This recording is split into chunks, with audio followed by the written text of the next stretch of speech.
And the police admit they tackled him and then shot him. Well, they told him to surrender, didn't they? They told him to stop, and he didn't. He carried on running, so, you know. What else could they have done, as far as I'm concerned? 007, huh? 007. License to kill. Yeah. I still believe that there should be a shoot-to-kill policy.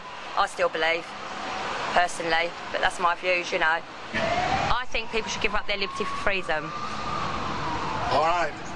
London police were later forced to admit that Mr. Jimenez never ran from them, wasn't wearing a heavy coat, and that a special army unit had killed him execution style with over 10 shots to the head at point-blank range. The British government was so desperate to keep the details of the shooting secret that they went so far as to arrest an ITN television journalist who had simply gotten a copy of what would normally be a public police report. Government whistleblowers and police have also been suspended and arrested for telling the truth. We had our details taken and were threatened with arrest simply for asking questions of locals outside the Stockwell station and videotaping police. Where are you based? Austin, Texas.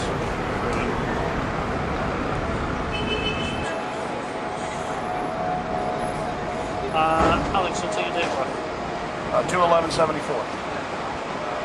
Would you just rather see my driver's license? No, that's okay. Well, here, just let me do it. Take it down. That's all I need, mate. Well, I mean... And you're just, you're filming for a program back in the States or something? Exactly. In fact, I think it'll probably be broken into...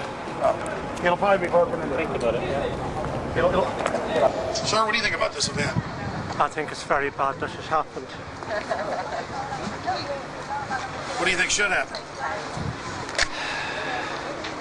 I think the policy of shooting should have been more thoroughly thought out. I'm afraid there must have been a terrible mistake here. I feel very sorry for the family and very sorry for the policeman that made a horrible mistake. Yeah, it's going to be bad for everybody. It's a tragedy all around, I think. Thank you.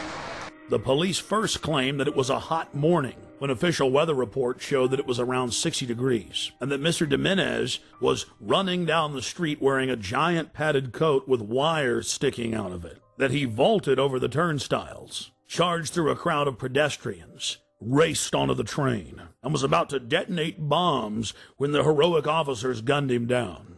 The authorities then conveniently claimed that all the surveillance cameras malfunctioned that morning. Police have now been forced to admit, thanks to watchdogs in their ranks, that none of the cameras malfunctioned, and they've now released the video. The government has now been forced to admit that he was wearing a light denim jacket, and there were no wires of any type. Police that weren't part of the special military unit didn't know why they killed him. The police had followed him from his home. They knew that he was a Latin Brazilian working in England as an electrician. They followed him for 30 minutes as he walked from his home towards the station. Once in the station, he calmly bought a Metro paper, paid for his ticket with his Metro Oyster card, and then walked onto the train. Passengers then reported that they were told to get off the train. Once they'd stepped off, still looking through the windows, they saw the Special Forces police squat on Mr. Jimenez and shoot him over 10 times in the head. Witnesses said Jimenez looked at the authorities as if he knew them. He was like a scared rabbit, and he was killed execution style. The question is why?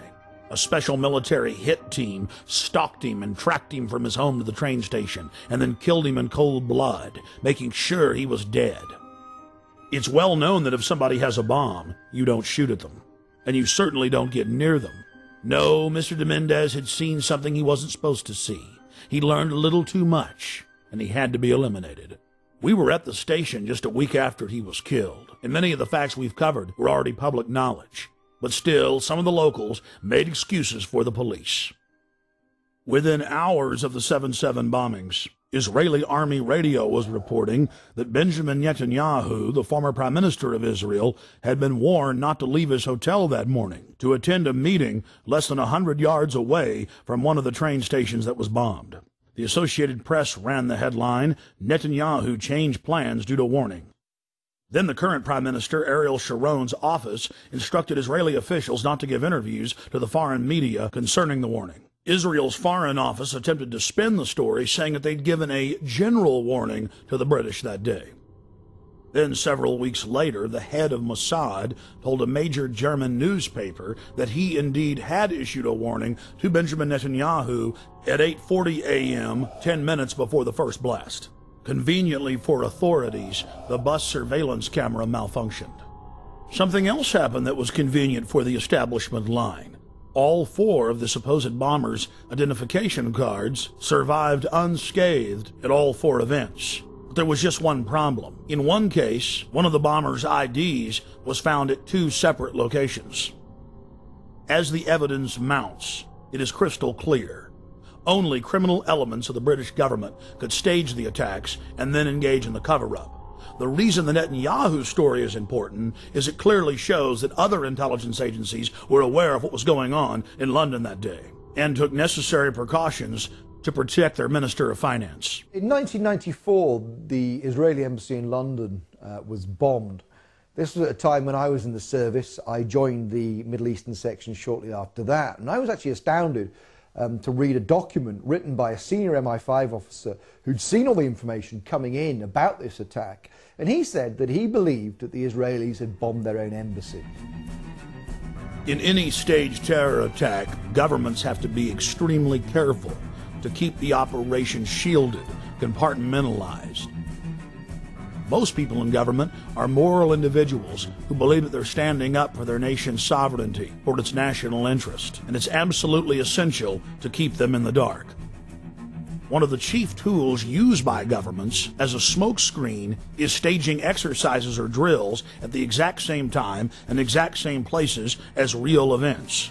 When the Oklahoma City Federal Building was bombed, the Bureau of Alcohol, Tobacco, and Firearms was staging an anti-terror drill with their bomb squad on the morning of April 19, 1995, at the same time that the real event took place. On the morning of September 11, 2001, the Pentagon was running 5 separate drills, 2 of the drills targeting the exact same targets at the exact same time. That caused NORAD to stand down, believing it was just a drill. And London was no different. It's important to note that those taking part in the drills need not know that they're part of a larger operation. In fact, it's better for the conspirators that they not be informed. One of the chief reasons this is done is so that if any of the operatives carrying out the attack are caught by other elements of the government, they can simply claim that they were taking part in a drill or an exercise. NSA, Infopol 9, and Echelon-type systems that are scanning for terrorist chatter will be fooled into believing they've simply picked up part of an exercise. On the morning of 7/7 in London, there was a simultaneous exercise targeting the exact same trains, the exact same bus, at the exact same locations, at the very same time.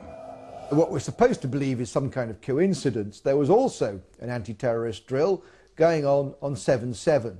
And again, just like 9/11, they were talking about attacks on the same targets, the same kind of tube stations, and exactly the same time as the actual attack happened. We learned of the drills of 7/7 on 7/7 from Peter Power, the head of Visor Consultants, a crisis management firm based in London.